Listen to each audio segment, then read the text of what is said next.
Okay, good morning. So we're doing a new simon now, Reish Mem Tes, some very interesting and relevant halachas.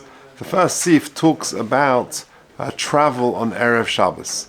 So says the Mechaber, Ein holchin be'erev Shabbos yosem mishalish pasos. You shouldn't travel on Friday on Erev Shabbos more than 3 pasos, kedei sheyagia lebeisa b'eit hayom gadol, so that in order that you should chazal mesakin, that you should arrive at your destination, at your home, b'eit hayom gadol, whilst there's still plenty of time in the day, v'yuchel lahachin tzarchei suda l'Shabbos, and there'll still be time to prepare the Shabbos food. Bein shehoilech lebeis acherim, bein shehoilech lebeisa, whether you're going to somebody else's home or whether you're going to your own home. Now, let's just see what exactly is shalish pasos. So, says the Mishnah Berurah, Yosem mishalish pasos mitchilas hayom, from the beginning of the day, v'hu karav l'shlish hayom, which is approximately a third of the day, kafi mahalach adam beini esa pasos, because the average person walks 10 pasos by yom in a day. Now, what is that? So take a look at footnote number 1. V'shir parsa kosav le'el shehu shmoines alofim amah. It's 4 mil, which is basically 8,000 amas. Shari mil echod hu alpaim amah. 1 mil is 2,000 amas, so therefore parsa, which is 4 mil, is 8,000 amas. Or parsa ya bo milin. V'shir zman halichas mil, the general time it takes to walk a mil, kosav le'el, or lekamon, is 18 minutes. 18 dakas. Zman halichas abo milin, shul parsa is 72 minutes. So basically, we're saying now, just to feed that back into to our halacha, ein holchin be'erev Shabbos yosem mishalish parsos kedei sheyagia lebeisa b'eit hayom gadol.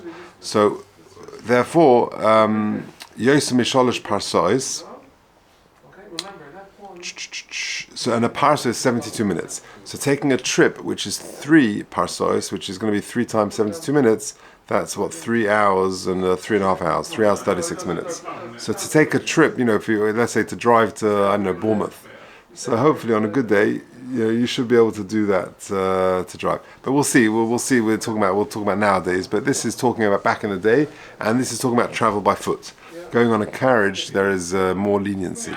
So let's read the Mechaber again. So ein holchin be'erev Shabbos yosem mishalish parsos. You shouldn't go travel more than 3 parsos. So again, we say that means a mil is 2,000 amma, 4 mil, which is a parsa is 8,000 amas, which is 72 minutes, and therefore shalish parsos is going to be 3 times that, say 3 hours 36 minutes. And there are different shirim. Some say it's a bit longer. So that you can arrive at your home in plenty of time. Whether you're going to your own home or to other people's home. I'm just reading the Mechaber still. That's we're talking about a place where it's a residential area where you'll be able to prepare tzarchei Shabbos, your Shabbos food. But if you can't really prepare, you're traveling in a place where you can't prepare tzarchei Shabbos, or it's not a safe place, then then you just keep going, keep walking. But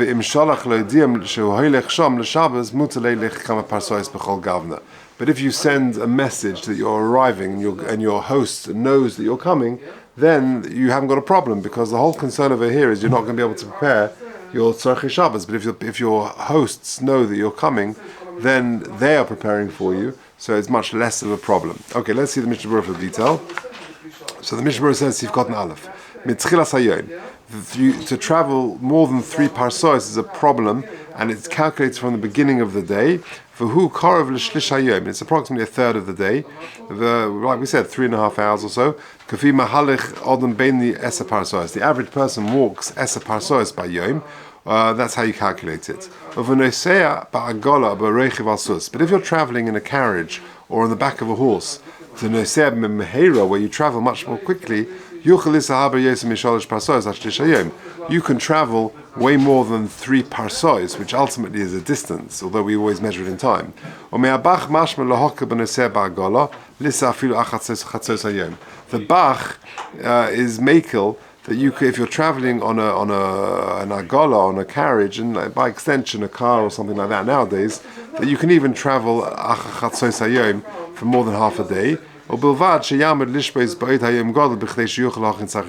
as you get there in sufficient time that you can prepare all your Shabbos needs. So take a look at 3. And just 2 is also interesting. He says it's a low plug. This amount of time is a low plug, and it applies not only in the winter but even in the longer summer days. So it says number 2, where your hours and your days are much longer. Still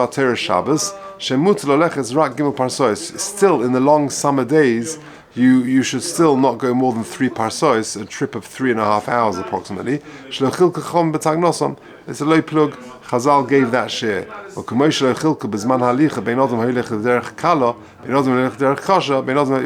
It's low plug. We don't sort of differentiate between types of travel and types of terrain and things like that. It's interesting because it's not worried about you not being we're getting that. Look at number 3.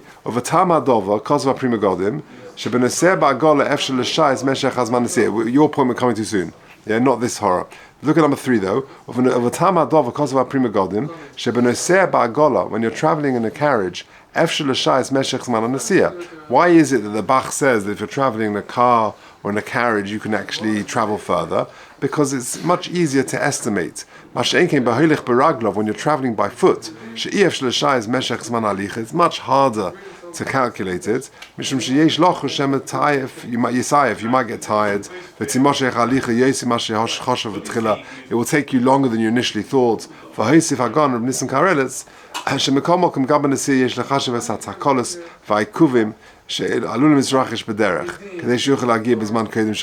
you're traveling by car, you got to factor in delays, travel, Friday traffic, and things like that. Okay, you'll see other reasons that you mentioned in a second, Charlie.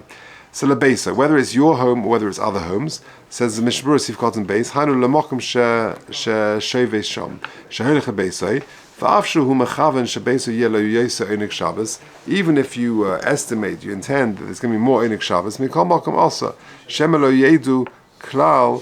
Because if you're traveling home and no one knows that you're arriving, and they wouldn't have prepared food for you on Shabbos, you still need to, the Chazal's takon is still appropriate because you need to arrive in time, that they've got plenty of time to add food for you if they didn't know you were coming. Of Medina Se'elu, now in our communities, we Baruch Hashem prepare plenty of food for Shabbos, and therefore another guest rocking up last minute is not going to take away from the food that is available.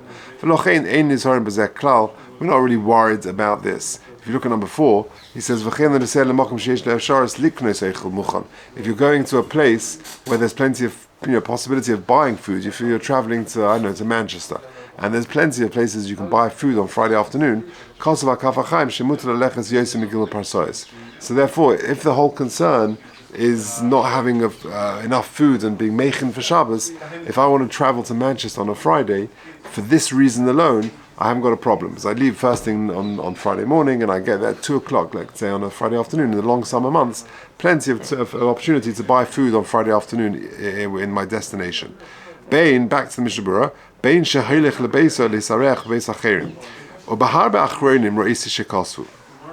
Now this is your point, I think, Sholi. True, if the whole reason that the takana was made is that you should have food for Shabbos, then I understand that. But don't go too close to the wire. Because if you're traveling on a Friday and you're going too close to Shabbos, it could easily involve Chil Shabbos. Even in your own home or your host's home, if you rock up 10 minutes before Shabbos, they might suddenly think, oh my gosh, I've got to start cooking, I've got to start baking, I've got to do something, and that could easily involve Chil Shabbos. And it might even end up that you actually arrive at your destination when it's properly night. And you've got a whole bunch of issues that you're dealing with about Hitzah and carrying and Shvisas Behemdai and Tchum and all these things that you've got to be aware of. Therefore, a person's got to really take this on board. and he should stay in some village. V'lo yisisenu hayetz lomar, and his yetzar should not entice him to say, Oid hayom gadol v'aderech tov, the journey is good, the traffic is light, keep on going. Better to pull up and avoid Chil Shabbos. If,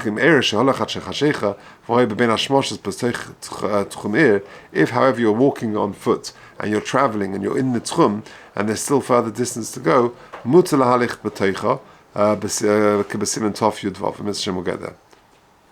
Oh, b'simen tov, sorry. Tzorech leired me'agol v'sus, you get off your donkey, and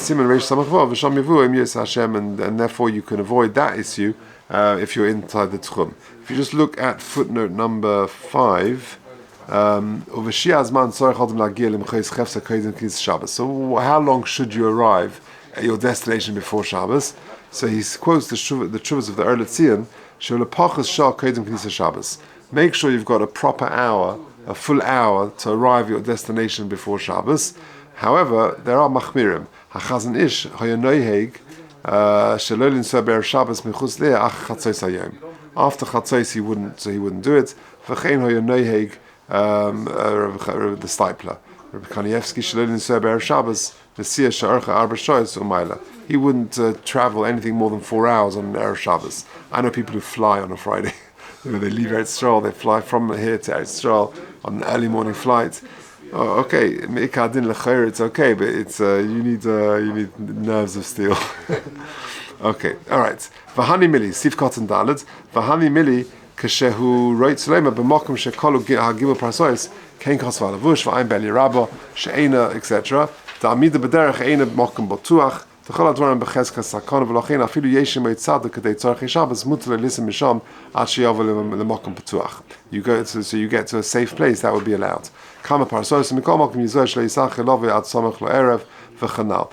the bottom line is we're talking about travel, and the takon of the Chachamim was to get to a place where there's plenty of time to prepare your tzorchei Shabbos for the Suda, whether it's your own home or whether it's whether you're a guest in somebody else's home.